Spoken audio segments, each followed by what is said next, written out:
بسم اللہ الرحمن الرحیم اللہم صلی علی محمد وعلی محمد وعجل فرجہم۔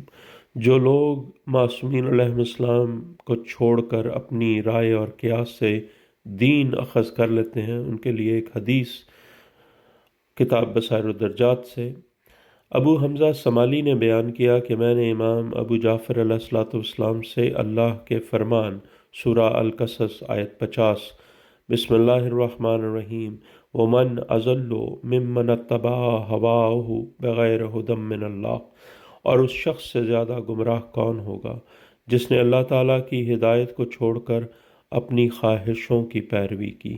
اس کے متعلق امام سے سوال کیا تو آپ علیہ السلام نے فرمایا، اس سے اللہ کا مطلب یہ ہے کہ جس نے ائمہ ہدایت علیہ السلام میں سے کسی امام علیہ السلام کی رہنمائی ہدایت لیے بغیر اپنی رائے سے قیاس سے دین اپنا لیا، وہ اس شخص سے زیادہ گمراہ کون ہوگا۔ آپ لوگ اس حدیث کو بار بار سنیں، غور سے سنیں، اور اپنے دین میں کسی رائے اور قیاس سے کوئی بھی چیز اخذ مت کریں۔ اپنے دین کو فقط پاک معصومین علیہ السلام سے لیں۔ امام علیہ السلام، امام زمانہ علیہ السلام ہمارے ہادی ہیں، ہمیں ہدایت دیتے ہیں۔ دین کے معاملے میں ہمارے ہادی امام زمانہ علیہ السلام ہیں۔ کسی جھوٹے امام، کسی جھوٹے رائے اور قیاس اور فتوے دینے والے لوگوں کو ان کو فالو مت کریں، ان سے کسی قسم کا دین مت لیں۔